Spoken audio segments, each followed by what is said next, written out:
Assalamualaikum warahmatullahi wabarakatuh. Alhamdulillah alladzi bi ni'matihi tatimmus shalihat.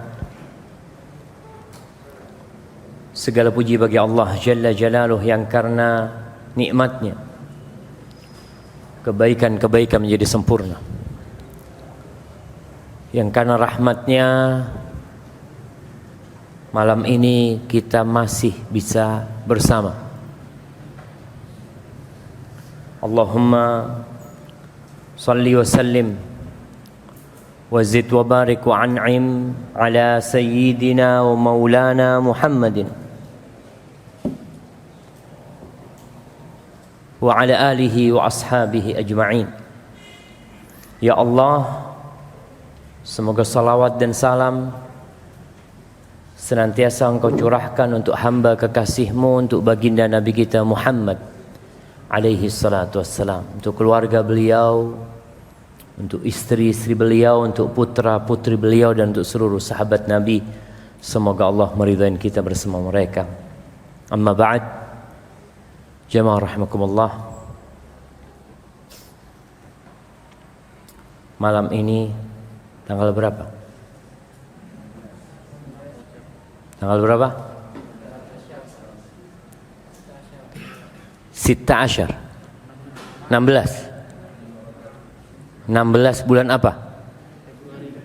Bulan Februari. Bulannya siapa itu? Nah, itu bulannya Masihiyin, bulannya umat Kristiani. Makanya disebut Masihi, nisbat kepada agama mereka atau kepada Nabi Isa alaihissalam al-Masih, yang dinisbatkan awal tahunnya dengan kelahiran Nabi Isa alaihissalam. Namun hal itu tidak benar. Para nabi semuanya, sejak Nabi Adam alaihissalam sampai Nabi kita Muhammad alaihi salatu wassalam, kalender yang dipakai sama mereka adalah kalender yang berbasiskan rembulan, bukan matahari. Maka malam ini tanggal 5 Rajab 1442 Hijriah. Nah, berapa hari lagi Ramadan?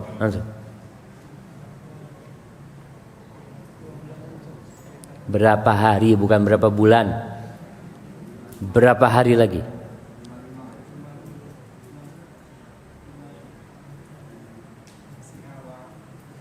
Berapa hari lagi? Nah, berapa? 155. Iya jemaah, kira-kira tinggal 55 hari lagi kita akan masuk bulan Ramadan. Allahumma barik lana fi Rajab wa Sya'ban wa ballighna Ramadan. Boleh enggak kita baca doa itu jemaah? Allahumma barik lana fi Rajab wa Sya'ban wa ballighna Ramadan. Boleh apa enggak boleh? Nah, boleh apa enggak boleh jemaah? Bid'ah. Bid'ah gimana jemaah? Boleh baca itu. Memang ada hadis yang mengatakan bahwa Nabi alaihi salatu wassalam di awal malam Rajab beliau berdoa, Allahumma barik lana fi Rajab wa Sya'ban wa ballighna Ramadan, wal haditsu dhaif. Tapi hadis itu dhaif. Sehingga kita tidak mengkhususkan membaca doa ini malam pertama Rajab, karena hadisnya dhaif. Tapi kalau antum mau berdoa, doa umum boleh. Kita minta berkah, diberkahin nih di bulan Rajab nih. Dan semoga bulan Sya'ban juga, lalu Allah menyampaikan kita ke bulan Ramadan. Adapun doa minta disampaikan ke bulan Ramadan, nah antum berapa kali antum baca sejak Ramadan tahun lalu? Tak terhitung. Masya Allah, tiap selalu doa Allahumma ballighna Ramadan. Memang warada anis salafis salih bahwa 6 bulan sebelum Ramadan mereka terus berdoa memohon kepada Allah agar disampaikan ke bulan Ramadan. Sehingga kita berdoa jemaah, Allahumma ballighna Ramadan. Baik, malam hari ini kita sampai ke bab nomor 304, yaitu babun man haka kalam ar-rajuli 'inda al-itab. Bab ketika menegur seseorang lalu kita mengulangi ucapan orang yang kita tegur.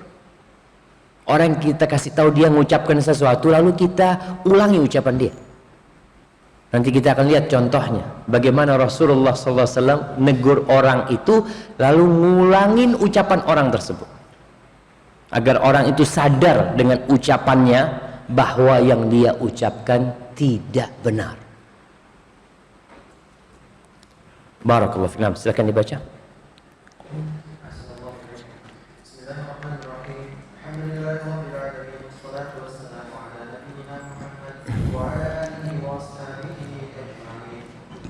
اللهم اغفر لنا ولشيخنا ولوالديه ولمشايخه وللمستمعين. قال الإمام أبو عبد الله محمد بن إسماعيل بن إبراهيم بن المغيرة بن الرزبان البخاري رحمه الله تعالى في الأدب المفرد باب من حكى كلام الرجل عند الأذان. قال حدثنا عبد الله بن أبي بكر ومسلم نحوه قال حدثنا الأسود بن شيبان عن أبي نوفل بن أبي عقرب أن أباه سأل النبي صلى الله عليه وسلم عن الصوم وقال صم يوما من كل شهر. قلت بأبي أنت وأمي زدني قال زدني صم يومين من كل شهر. قلت بأبي أنت وأمي زدني فإني أجدني قويا فقال إني أجدني قويا فأفحم حتى ظننت أنه لم يزدني ثم قال صم 3 من كل شهر. Barakallahu fiik. Subhanallah, betapa indahnya pengajaran Rasulullah sallallahu alaihi wasallam kepada para sahabatnya.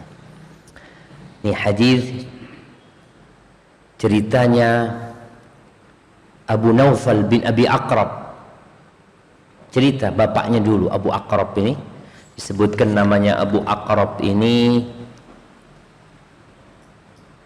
Khuwailid ibn Bujair. Dia dikenal orang yang dermawan sekali di kota Mekah. Kemudian dia tinggal di Basrah. Dia bertanya kepada Nabi SAW. Ini anaknya cerita tentang bapaknya. Bapaknya ini tanya sama Nabi SAW tentang puasa. Dia kepingin ibadah puasa. Tahu dengan kewajiban puasa Ramadan. Akan tetapi seorang yang beriman, sebagaimana dalam urusan dunia manusia itu nggak pernah puas, seharusnya dalam urusan akhirat dia pun berlomba-lomba untuk mendekatkan diri kepada Allah dengan memperbanyak ibadah dan amal soleh. Allah mengatakan fastabiqul khairat. Allah mengatakan wa fi dzalika falyatanafasil mutanafisun. Hendaklah berlomba-lomba bersaing itu dalam urusan akhirat. Nih sahabat tanya tentang puasa. Aku kepingin puasa, tolong diajari aku gimana puasa sunnah nih. Apa kata Nabi sallallahu alaihi wasallam? Sum yauman min kulli syahr. Puasalah 1 hari dalam setiap bulan. Jadi minimal nih, antum mahasiswa minimal antum puasa 1 hari dalam sebulan. Kalau ada mahasiswa talib ilm puasanya cuma Ramadan saja, buat apa antum menuntut ilmu? Buat apa antum mendengar fadilah puasa sunnah? Apa tujuan antum belajar sebenarnya? Untuk menyampaikan kepada orang? Lalu kita sendiri tidak mengamalkannya? Bukankah tatkala seorang belajar itu niat pertamanya mengangkat kebodohan dari dirinya? Oh tahu dia, oh ternyata puasa paling enggak tuh sebulan sekali. Ya udah amalin. Masa sulit antum jamaah? Puasa sehari dalam sebulan, bukan 3 hari sehari. Lihat bagaimana sahabat ini, yang cuma sehari. Subhanallah, Apa kata dia? Qultu bi abi anta wa ummi zidni.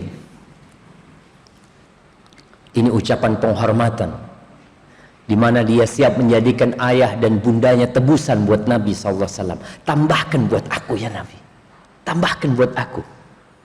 1 hari itu ringan. Tapi bicara ringan, kenapa banyak mahasiswa yang nggak puasa sunnah? Corona Ustaz, untuk jaga imun, takut kalau puasa nanti lemes gitu kan. Nih sahabat minta tambahan, dia mengatakan zidni, tambah buat aku ya Rasulullah. Lalu apa kata Nabi SAW? Inilah Nabi ketika menegur dia mengulangi ucapan Abu Aqrab ini. Abu Aqrab, apa kata Nabi SAW? Zidni, zidni. Orang itu kan minta tambahan dengan mengatakan zidni. Lalu Nabi ngulangin ucapannya dia. Zidni, zidni, sum yaumain min kulli syahr. Kau minta tambahan gitu ya. Tambahin aku. Udah kau puasa 2 hari dalam sebulan. Antum merasa kuat 2 hari dalam sebulan. Masih kuat jamaah? Ingat, khairul amali adwamuhu wa in qalla. Sebaik-baiknya amalan itu adalah yang berkesinambungan, yang terus dilakukan walaupun sedikit. Sudahlah, jangan terlalu memberatkan diri. Puasa 1 hari, istiqomah sudah di atas itu baik. Karena Nabi SAW awal yang beliau ajarkan kepada Abu Aqrab ini, sehari aja ente puasa dalam sebulan. Karena minta tambahan sama Nabi ditambahin. Tapi nambahinnya Nabi sebenarnya tidak terlalu suka. Sehingga Nabi ketika negur dia, Nabi ngulangin ucapan dia, zidni, zidni, sum yaumain. Udah puasa 2 hari. Apa katanya Abu Aqrab? Bi abi anta wa ummi zidni fa inni ajiduni qawiyan. Dia ngomong lagi, ya Rasulullah, tambahkan buat aku. Aku nih mendapati diriku kuat gitu loh. Kalau 2 hari muda, aku kuat. Apa kata Nabi SAW? Inni ajiduni qawiyan. Dia kan yang ngomong inni ajiduni qawiyan. Nabi ngulangin ucapan dia untuk mengatakan sudah cukup sebenarnya. Tapi karena dia minta tambahan dengan mengatakan aku mendapati diriku kuat gitu loh. Kalau cuma 2 hari aku kuat, Nabi SAW. Fa'afham, Nabi diam, mendiamkan Abu Aqrab, dan Nabi sendiri mendiamkan dirinya. Hatta dhanantu annahu la yazidani, sampai aku mengira Nabi nggak akan nambahin. Sudah puasa 2 hari berarti dia. Pikirnya dia itu. Thumma qala, setelah Nabi diam beberapa saat, diam-diaman nih, Nabi SAW diam, Abu Aqrab juga diam. Setelah itu Rasulullah SAW mengatakan, sum thalathan min kulli syahr. Puasalah 3 hari dalam sebulan. Maka yang lebih utama yang mana? 1, 2, atau 3? 1. Ya Ustaz, kalau kuat 2, 3. Sebaik-baiknya puasa itu puasa Daud, tapi yang istiqomah. Kalau antum puasa Daud sebulan, habis gitu 9 bulan nggak puasa, ahsan puasa 1 hari antum tiap bulan.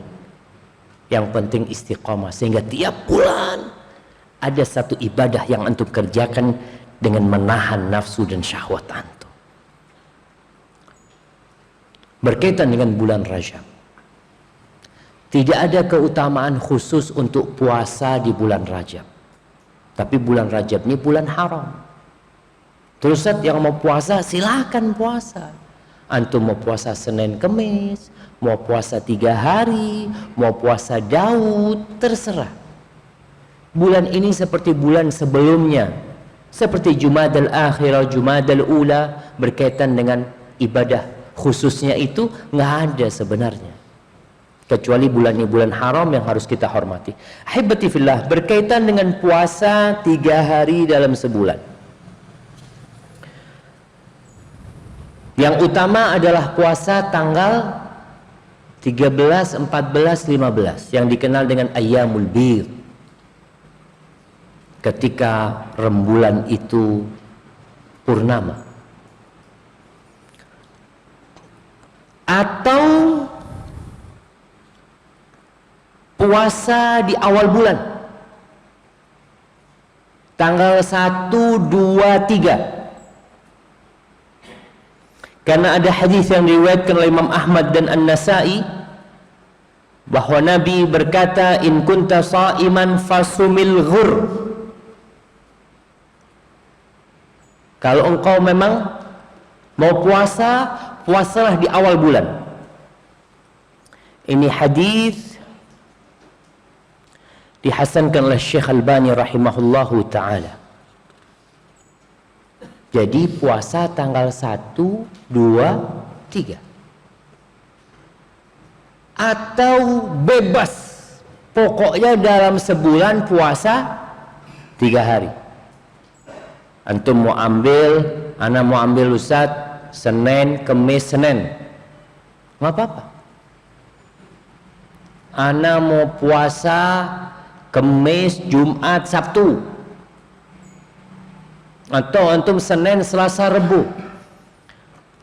Maka manapun yang antum pilih, insya Allah antum sudah menjalankan wasiat Nabi alaihi salatu wassalam yang diwasiatkan kepada Abu Hurairah radhiyallahu anhu untuk tidak meninggalkan dalam sebulan puasa 3 hari.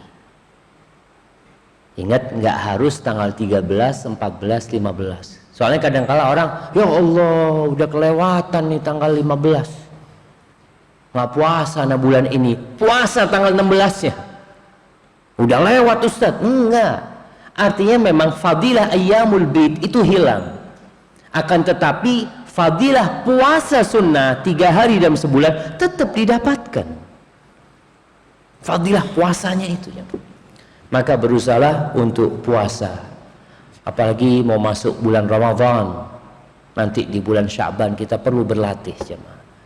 Dan antum para mahasiswa berusahalah tidak terlalu banyak makan untuk fokus belajar. Tapi memang mahasiswa kita ini alhamdulillah kurus-kurus, jarang yang gemuk jemaah. Kalau gemuk itu sisa-sisa di rumah, ntar berapa lama dia sendiri jadi kurus juga. Baik, barakallahu fikum. Kita masuk ke bab selanjutnya. Tafadhol.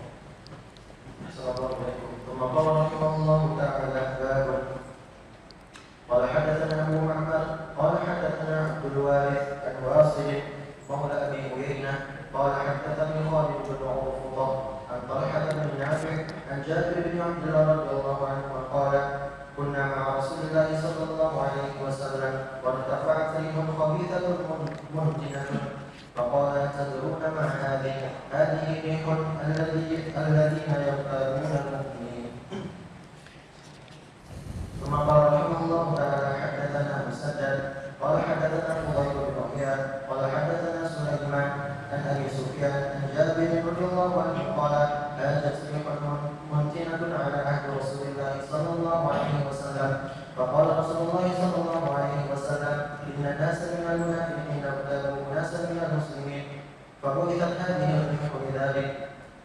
قال حدثنا عبد الله بن صالح قال حدثني معاويه بن صالح عن كثير بن الحارث عن القاسم بن عبد الرحمن الشامي قال سمعت من ام عبد يقول من قيل عنه مؤمن فنصره جزاه الله بها خيرا في الدنيا والاخره ومن يقتل عنه مؤمن فلم ينصره جزاه الله بها في الدنيا والاخره شرا ولم تكن احد لقمه شرا من اغتياب مؤمن ان قال فيه ما يعلم فقد اغتابه وان قال فيه ما لا يعلم فقد بهته.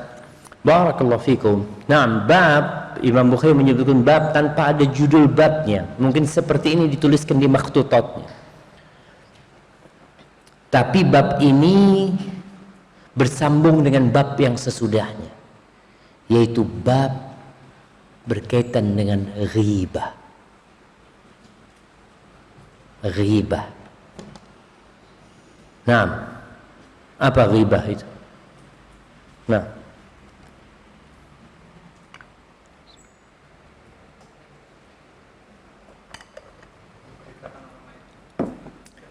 menceritakan orang lain, menceritakan keburukan orang lain, aibnya orang lain. Nah, ghibah itu menceritakan keburukan orang lain atau menceritakan sesuatu yang dia tidak menyukainya untuk diceritakan. Dzikruka akhaka bima yakrah. Engkau menyebutkan tentang saudaramu yang dia nggak suka. Di sini Al-Imam Bukhari meriwayatkan,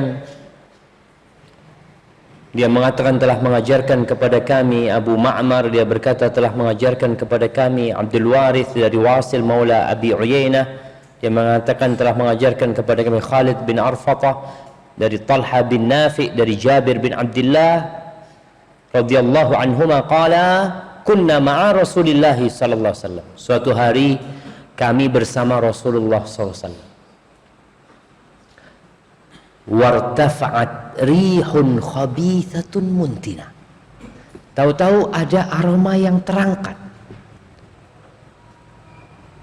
Ada angin yang bertiup yang membawa aroma yang busuk dan menjijikkan aroma itu. Subhanallah. Faqala atadruna ma hadhihi? Kalian tahu nggak apa ini? Bau yang busuk ini bau apa? Hadhihi rihul ladzina yaghtabuna almu'minin. Ini adalah aroma atau bau orang-orang yang menghibain orang-orang beriman.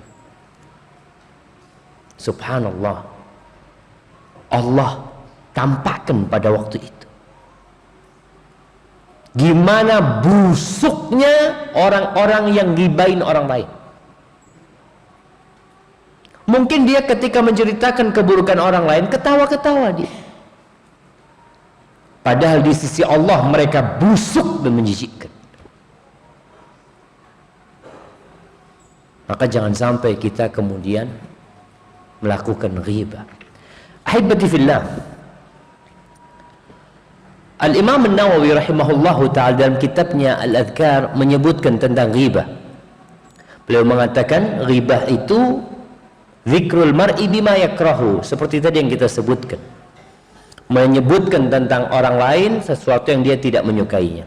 Sawa'an kana fi badani syakhs, baik yang diceritakan itu yang ada di tubuhnya orang itu, atau agamanya, atau dunianya, atau dirinya, atau rupanya,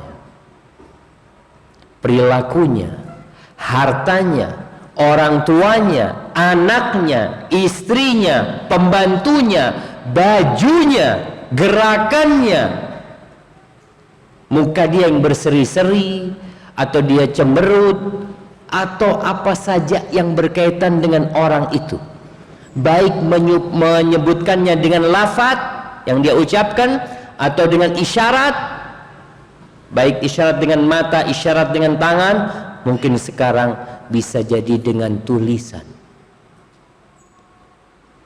Itu ghibah. Kemudian Al-Imam Nawawi menyebutkan ada yang ghibahnya itu nggak secara langsung, nyindir.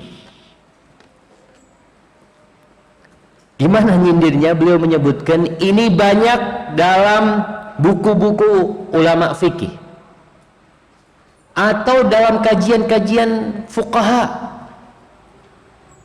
seperti ucapan mereka, qala ba'du man yadda'il ilm, telah berkata sebagian yang mengaku berilmu,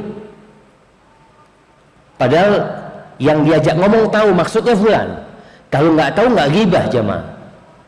Ingat, kalau ketika menyebutkan ini orang itu nggak tahu, maka bukan ghibah. Tapi kalau ketika menyebutkan itu dia faham, oh maksudnya fulan ini, maka itu ghibah. Au ba'du man yunsabu ila salah. Ada yang berkata yang dinisbatkan kepadanya katanya orang soleh dia. Pokoknya kalau yang mendengar faham dengan maksud orang yang dituju, maka itu masuk ghibah. Atau kata Imam Nawawi, dia menyebutkan fulan,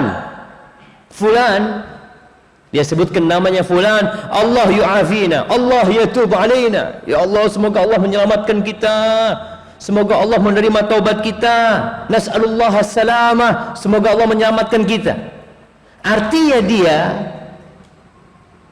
sedang menyebutkan keburukan fulan ini, tapi dia tidak menyebutkan keburukannya kecuali dengan ya sindiran. Semoga kita nggak kayak fulannya, semoga Allah selamatkan kita ya. Itu termasuk ghibah. Kemudian ada ghibah yang diperbolehkan. Mungkin itu nanti akan kita bahas pada pembahasan ketika masuk ke bab ghibah di bab selanjutnya. Baik. Di hadis yang selanjutnya Imam Bukhari mengatakan telah mengajarkan kepada kami, Musaddad dia berkata telah mengajarkan kepada kami Fudail bin Iyad.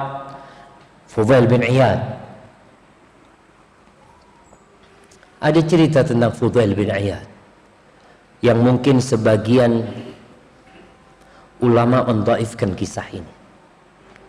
Tapi kisah ini disebutkan oleh Al-Imam Az-Zahabi, oleh beberapa ulama lainnya yang menunjukkan bahwasanya ceritanya ada asalnya, ceritanya Fudail bin Iyad. Fudail bin Iyad ini dikatakan dulunya adalah orang jahat, penyamun dia. Ada beberapa versi ceritanya. Dia pernah jatuh cinta dengan seorang gadis.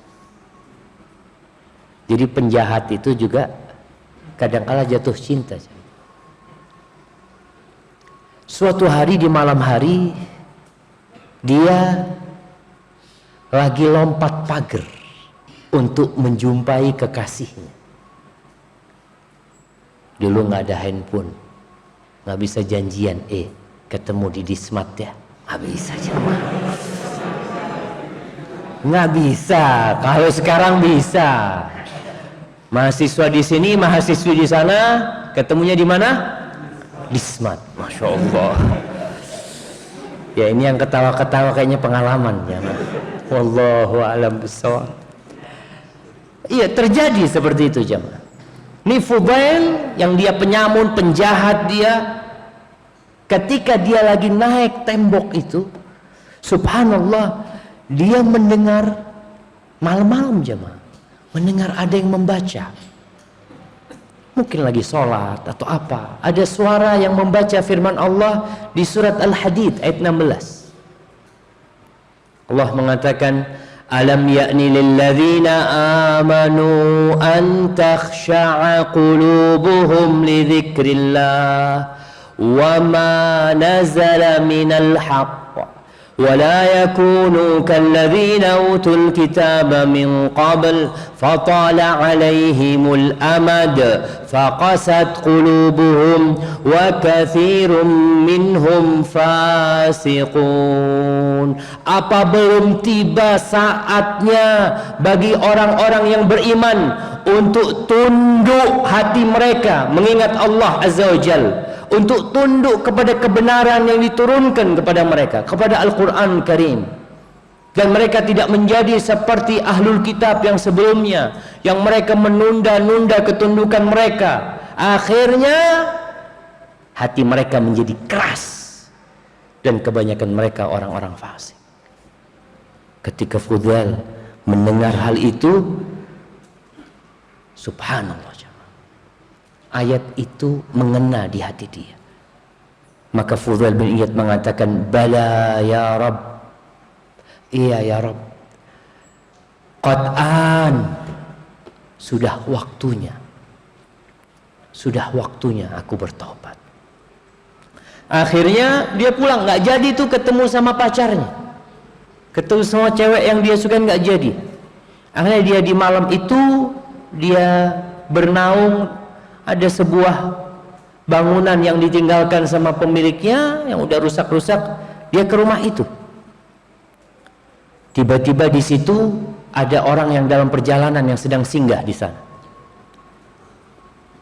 Nah, lalu sebagian mereka mengatakan, yuk kita jalan, kita berangkat malam ini.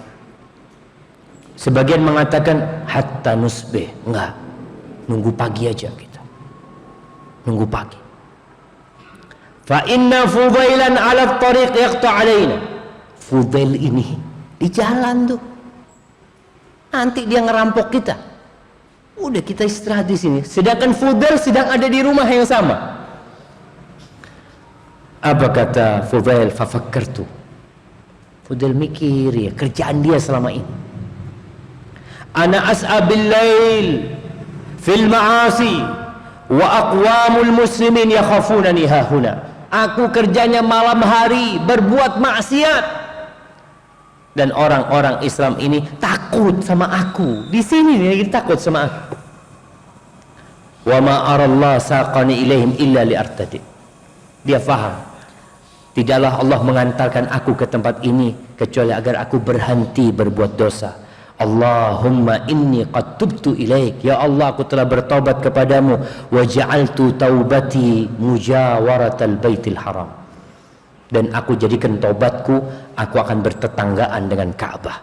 Maka Fudail hijrah ke Mekah untuk mensempurnakan taubat dia, dan dia menjadi salah seorang yang ahli ibadah ya, rahimahullahu ta'ala rahmatan wasi'ah. Hadza Fudail bin Iyad. Antum kalau lagi capek-capek, lagi malas beribadah, coba baca buku tentang Siratus Salafis Saleh. Baca Syiar A'lamin Nubala umpamanya yang berkaitan dengan para tabi'in yang sebelumnya sahabat, itu akan memotivasi kita untuk lebih semangat lagi. Baik, di hadis ini Fudail bin Iyad meriwayatkan dari Sulaiman, dari Abi Sufyan, dari Jabir bin Abdullah. Qala hajat rihun muntina. Sama seperti yang pertama ceritanya Jabir, bahwa ada angin yang bertiup yang aromanya busuk di masa Nabi SAW. Lalu Rasulullah SAW mengatakan, inna nasan minal munafiqin. Sesungguhnya ada orang-orang dari kalangan munafiqin, irtabu unasan minal muslimin. Mereka menghibain orang-orang dari kalangan umat Islam. Fabu'athat hadhir rih lidzalika. Atau fabu'athat hadhir rih lidzalika. Angin ini ditiup untuk itu. Ini aroma busuk mereka. Orang yang ghibah itu makan bangkai. Kan Allah contohkan, atau Allah perumpamakan, ayuhibbu ahadukum ayyakula lahma akhihi maitan fakarihtumuh. Apa mau kalian makan bangkai saudara kalian sendiri? Dan bangkai manusia tidak seperti bangkai yang lainnya, jemaah. Mau antum makan bangkai manusia yang busuk dimakan, yang akan membuat aroma mulut antum, aroma ruangan itu, aroma tubuh orang-orang yang ada di situ menjijikkan. Dan itu yang terjadi dengan orang-orang yang ghibah. Maka agar orang meninggalkan ghibah ini, sampai Allah memberikan contoh di masa Nabi SAW agar kita berhenti ghibahin orang, berhenti untuk ghibahin orang. Apalagi kalau yang dighibahin ustadznya. Ustadz Fulan gimana ngajarnya? Aduh, wah, anak nggak mau ghibah. Padahal sudah aduh dia ghibah. Kalau dia ngomong anak nggak mau ghibah, dia dengan ucapan tadi kan udah dibicarakan Imam Nawawi. Pakai isyarat pun, aduh, udahlah jangan ngomong Ustadz Fulan. Biar antara dia sama Allah Jalla Jalaluhu. Allah Akbar. Ini kayak orang paling bertakwa sama Allah. Hati-hati antum jamaah. Ilmu antum nggak berkah kalau yang antum ghibain ustaz antum. Ustaz fulan, aduh killer ustaznya. Nauzubillah. Hati-hati antum kalau ngambil KRS jangan ngambil ustaz fulan, cari yang lainnya. Masya Allah. Ana ngasih nasihat sama antum ya. Masya Allah. Ana uhibbuka fillah. Wah Allah jemaah. Dia mau ghibah dengan banyak apa? Ayo hati-hati supaya berkah ilmu antum. Kalau antum umpamanya ngelihat ada ustadz yang ya Allah ustadz ini keras ngajarnya di kelas ya ini itu, ya udah sabar antum menghadapi itu. Kalau memang perlu mungkin supaya ustadznya bisa tahu. Ada ustadz yang kadang-kala nggak tahu kalau cara ngajar dia kurang baik gitu loh.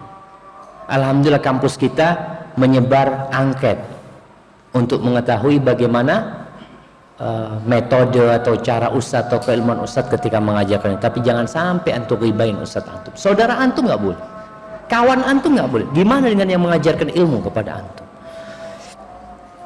Kemudian di hadis yang terakhir ini, nah adzin ya jamaah.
Allahumma salli wa sallim ala Muhammad. Insyaallah hadis nomor 734 ini kita lanjutkan pada pertemuan yang akan datang. Baik, ini ada pertanyaan. Assalamualaikum Ustaz. Ahsanallahu ilaikum. Waalaikumsalam warahmatullahi wabarakatuh. Jika kita sudah berpuasa Daud, apa perlu puasa Ayyamul Bid? Nggak perlu. Antum kalau puasa Daud sudah nggak usah puasa Senin Kemis, nggak usah puasa Ayyamul Bid, kecuali puasa hari-hari yang mulia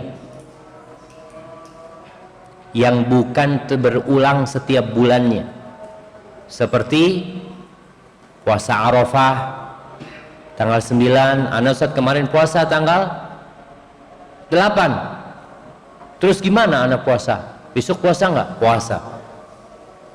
Kemudian seperti puasa Asyura yang memang ada keutamaan tersendiri untuk hari-hari tersebut, antum puasa. Karena Rasul sallallahu alaihi wasallam sudah mengatakan afdhalus siyam siyamu Daud, sebaik-baiknya puasa adalah puasanya Nabi Daud alaihissalam. Walaupun memang ada sebagian sahabat yang sama dahar puasa sepanjang tahun jemaah, kecuali hari-hari terlarang. Ada sebagian sahabat melakukan itu. Tapi tetap yang lebih utama adalah puasa Daud yang antum bisa istiqomah mengamalkannya insyaallah. Assalamualaikum Ustaz. Waalaikumsalam. Izin bertanya, bagaimana cara beradab dan berbakti kepada kedua orang tua ketika kita jauh darinya? Orang tua masih hidup alhamdulillah. Syukran wa jazakumullah khairan. Tapi yang pertama, ketika antum jauh dari orang tua, apalagi dalam kondisi menuntut ilmu, kebaktian yang paling utama adalah ketika antum menjaga amanah. Orang tua capek kerja cari fulus demi antum kuliah. Jangan di sini main game. Gimana? Ustaz, refreshing. Jadi mahasiswa ini tambah banyak ilmunya, tambah pinter ngeles ya. Jangan sampai ilmu itu jadi bencana buat antum. Iya, antum perlu refreshing, manusia perlu istirahat. Alhamdulillah, cari yang lain. Jangan mencari refreshing yang membuat antum kecanduan. Bahkan ada siswa yang buka handphonenya di kelas. Wallah jemaah, ada nggak? Ada apa enggak? Ada. Banyak lagi. Masya Allah. Ustadznya di depan, dia kajian online. Ustadznya katanya mau offline, datang ke sini online kajiannya. Itu terjadi. Hati-hati. Jadi kalau bicara bagaimana antum berbakti sama orang tua, jaga amanah. Orang tua antum ingin antum kalau bisa i'dad lughawi itu setahun, jangan 2 tahun. Karena ada sebagian mengatakan ana i'dad pemula Ustaz, ma atakalam bil arabiyyah, bas ana akul wa ashrab. Kalau suruh makan minum ngerti. Antum harus sungguh-sungguh. Enggak, ana kalau bisa setahun selesai. Antum berbakti sama orang tua. Antum pulang sampaikan ke orang tua, Aba Umi alhamdulillah anak tahun ini daftar kuliah. Bener nak? Alhamdulillah Umi, atas doa Aba sama Umi. Itu baru berbakti. Tapi kalau i'dad lughawi 2 tahun kuliah nggak masuk, ada nggak? Ada jemaah, udah 2 tahun i'dad lughawi, habis fulus, daftar tes kuliah nggak lolos. Antum ngapain aja 2 tahun? Lughal Maduriyah, insyaallah 2 tahun pintar bahasa Madura. Apa antum? Ama nggak ingin antum belajar bahasa Madura di sini? Belajar bahasa Arab. Ngomong ya ngomong sama satpam, anak pengen belajar bahasa Madura sedikit. Astagfirullah jamaah. Jadi antum yang mau berbakti sama orang tuanya, tolong itu jauh, orang tua antum nggak kelihatan antum ngapain sekarang. Habis isya antum ngapain nggak tahu orang tua antum, tapi Allah Rabbul Alamin tahu.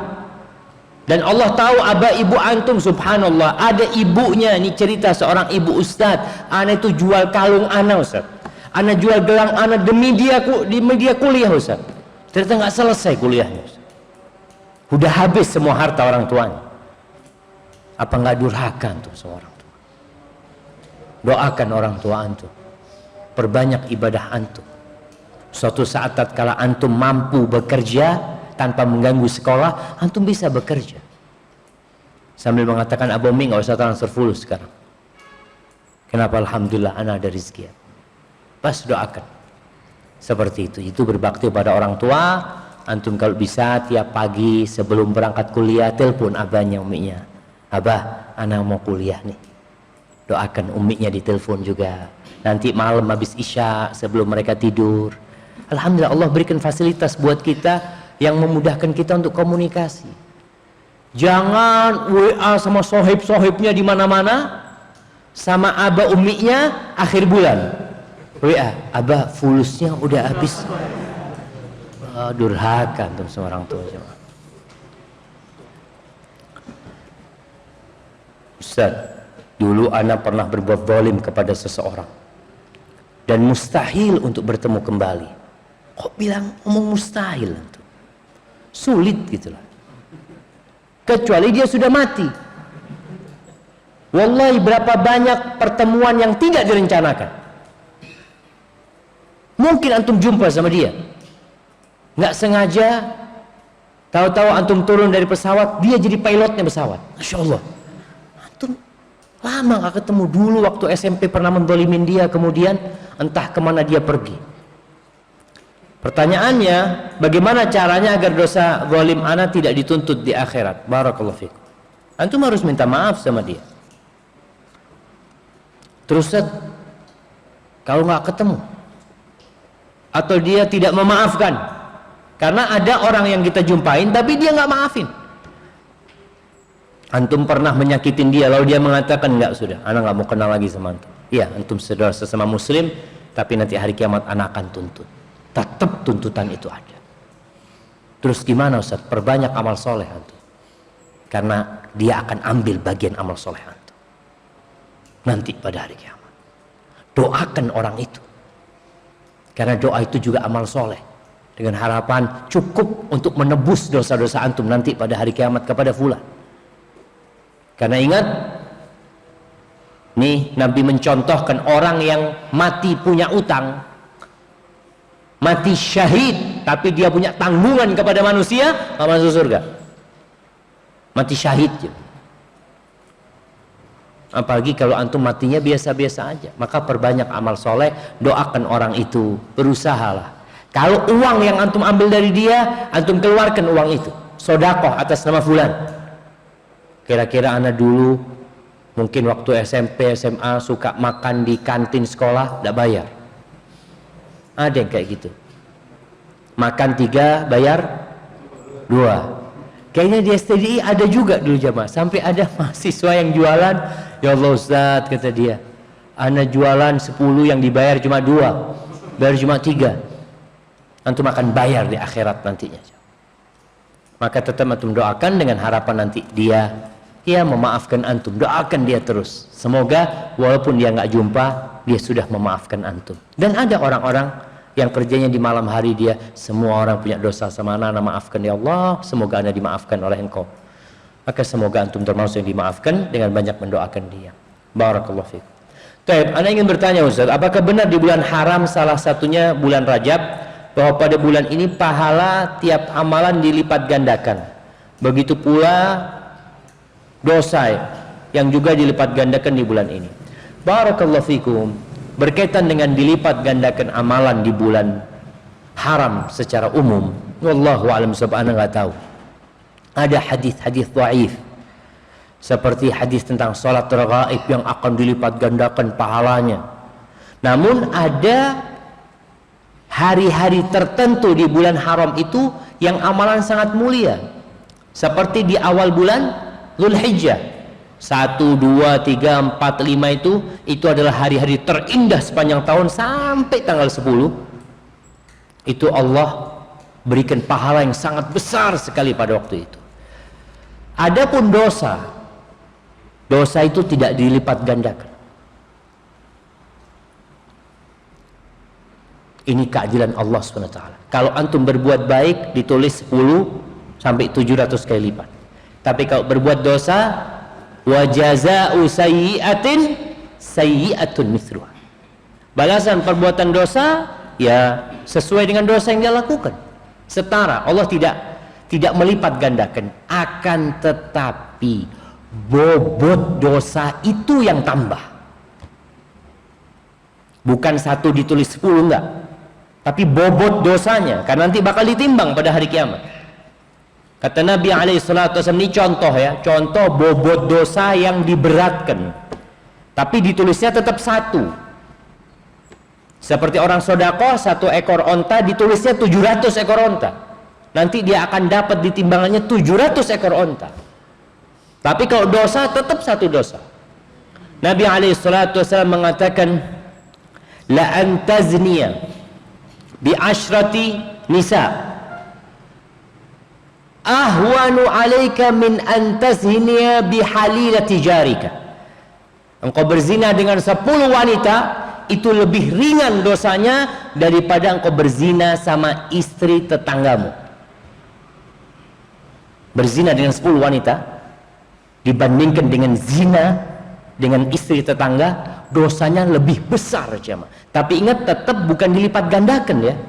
Tetap ditulisnya ya 1 kali dia berzina dengan istrinya tetangga, tapi tertulis istrinya tetangga yang dia zinain. Sehingga bobot dosanya itu besar. Mencuri juga seperti itu. Mencuri dari 10 rumah itu lebih ringan daripada mencuri dari rumahnya tetangga.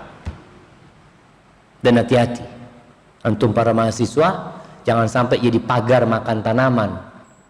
Kadangkala teman sekamar, 1 ranjang, ada yang ngambil barang milik temannya, tapi insya Allah nggak ada lah di kampus kita. Jadi seperti itu, wallahu a'lam bishawab. Apakah membaca berita termasuk ghibah? Tergantung beritanya. Kemudian berita ini banyak bertanya, Ustaz, apakah kayak yang dilakukan apa yang ada di televisi yang cerita artis-artis ya,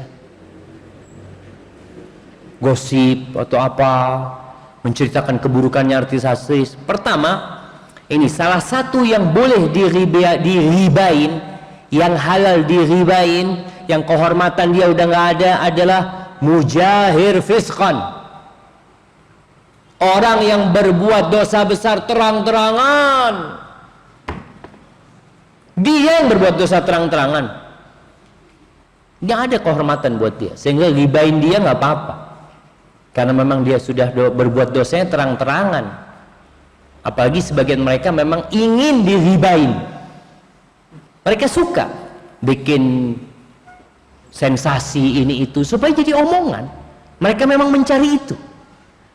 Jadi berita itu bukan berita yang tidak dia sukai, dia memang membuat berita itu, maka tidak disebut ghibah. Barakallahu fikum. Apakah menyebut kejelekan seorang penuntut ilmu agama, contoh dia suka main game ini sampai malam, padahal dia seorang penuntut ilmu agama, dan niat agar penuntut ilmu yang lain bisa lebih baik atau menghindari perbuatan tersebut? Nah, kalau antum sebutkan nama berarti antum sudah ribain. Jadi kadang-kala siswa ini di malam hari antum masuk kamar, terang jemaah wajahnya mahasiswa ini, Allah kata dia, bercahaya wajahnya, main game ternyata. Ada yang seperti itu. Terus gimana Ustaz? Ya, antum kasih nasihat fulan. Terus demi untuk menasihatin yang lainnya agar tidak main game, ya antum kasih nasihat. Antum sampaikan kepada dia, antum jagalah amanah, tinggalkan game ini. Antum mau kepingin hiburan, carilah hiburan yang lain yang membuat antum bisa lebih baik. Dan main game ini ada yang boleh, coba. Game ini permainan, boleh. Ada permainan, ada game bahasa Arab. Jadi muncul nanti buah atau apa, antum suruh milih apa buah ini gitu loh jamaah. Ya itu gamenya anak TK Ustaz. Antum nggak mau main itu. Antum main yang bermanfaat game. Nggak ada masalah insya Allah. Tapi jangan ribain saudaranya.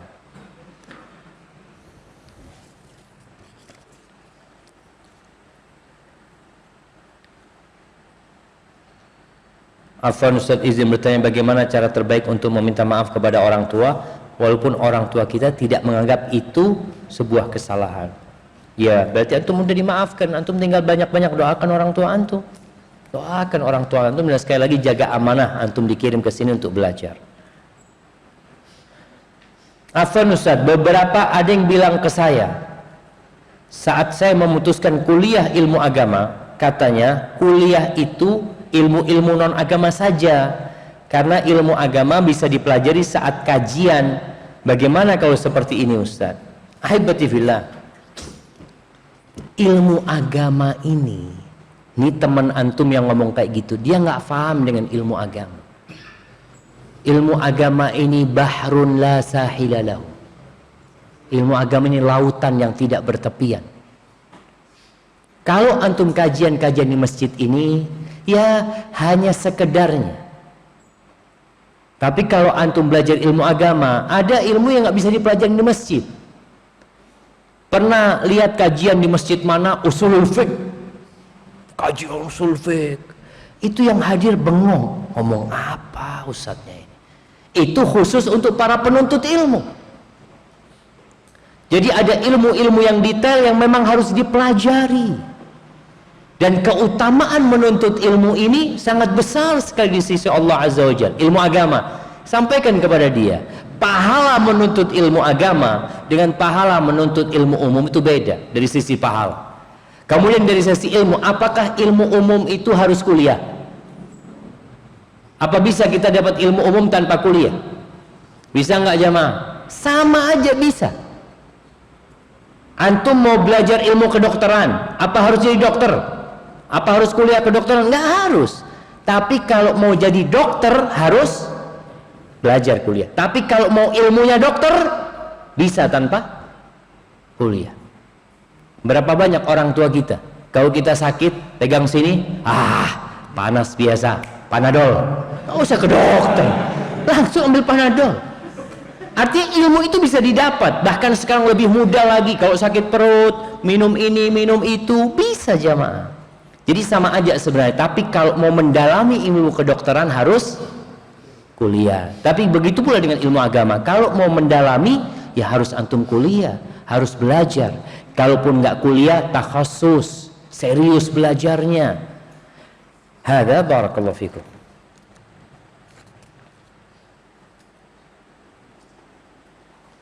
Bagaimana jika sudah berpuasa Senin Kamis tapi masih berat untuk menahan syahwat?